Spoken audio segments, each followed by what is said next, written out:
இரட்சகராகிய இயேசு கிறிஸ்துவின் நாமத்தினாலே உங்களுக்கு என்னோட அன்பின் வாழ்த்துக்கள்.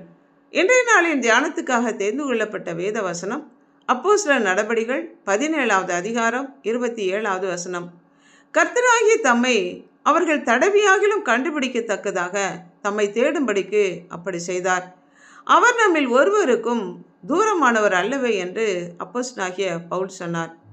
கர்த்தராகிய தம்மை தடவியாகிலும் நாம் தெரிந்து கொள்ள வேண்டும், கண்டுபிடித்து கொள்ள வேண்டும் என்றும், எப்படியாவது ஜனங்கள் சத்தியத்தை அறிந்து கொண்டு நரக அக்கினைக்கு நீங்களாக்கி மீட்கப்பட வேண்டும் என்று கர்த்தர் விரும்புகிறார்.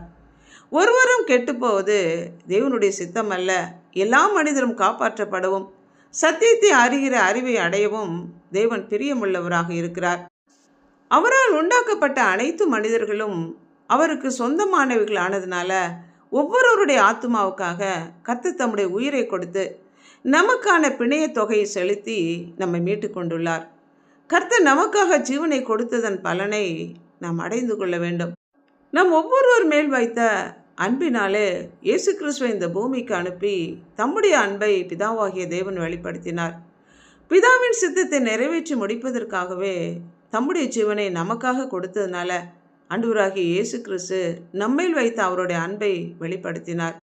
அவர் நமக்காக பட்ட பாடுகள் நாம் ஒவ்வொருவருக்கான மீட்புக்கான பிரயாசம்.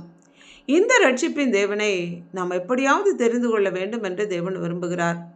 தம்முடைய கிரியைகள் மூலம், தன்னுடைய சிருஷ்டிப்புகளின் மூலம் கர்த்தர் அதை வெளிப்படுத்தி இருக்கிறார். வானத்தை நாம் பார்க்கும்பொழுது தேவனுடைய மகிமையையும், ஆகாய விருவை நாம் பார்க்கும்பொழுது அவருடைய கரத்தின் வல்லமையையும் நாம் தெரிந்து கொள்ள முடியும். வானத்தையும் பூமியையும் சமுத்திரத்தையும் அதில் உள்ளவைகள் எல்லாவற்றையும் நாம் பார்க்கும் பொழுது கர்த்தருடைய சிருஷ்டிப்பின் வல்லமையையும் மகிமையையும் நாம் உணர்ந்து கொள்ள முடியும். அறியாமை உள்ள காலங்களிலே தேவன் காணாதவர் போல இருந்தார். ஆனால் இப்பொழுதோ எங்கும் உள்ள மனிதர்கள் அனைவரும் மனம் திரும்ப வேண்டும் என்று கர்த்தர் கட்டளையிடுகிறார். ஒரு குருடனான மனிதனுக்கு பார்வை இல்லை என்றால் மற்ற புலன்கள் அவனுக்கு வேலை செய்கிறதுனால அவனால் மற்ற காரியங்கள் எல்லாவற்றையும் செய்ய முடிகிறது. பார்வை இல்லாதவன் தடவி பார்த்தாகிலும் ஒரு பொருளை தொட்டு பார்த்தாகிலும் உணர்ந்து கொள்கிறான். மனிதர்களோடு பேசும்போது அவருடைய குரலை அறிந்து கொண்டு தான் யாரோடு பேசுகிறோம் என்பதையும் அறிந்து கொள்கிறான். அதே போல ஆவிக்குரிய குருட்டாட்டம் உள்ள மக்கள் கண் காண முடியாவிட்டாலும் தடவியாகிலும் சத்தியத்தை அறிந்து கொள்ள வேண்டும்.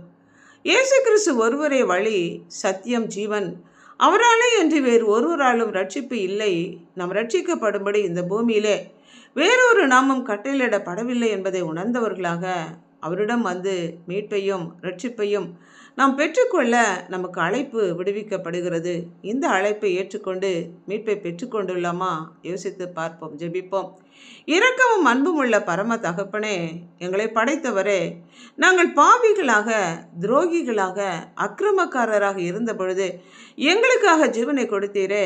உம்மை நாங்கள் அறிந்து கொண்டு நீர் எங்களுக்கு கொடுக்கிற அந்த இலவசமான மீட்பை பெற்றுக்கொள்ளவும் இதை இழந்து போகாதபடி காத்துக்கொள்ளத்தக்கதான கிருபை தரும்படியாய் எங்களை அர்ப்பணித்து ஆண்டவராகிய இயேசு கிறிஸ்துவின் நாமத்தினால் ஜெபிக்கிறோம் பிதாவே. ஆமென்.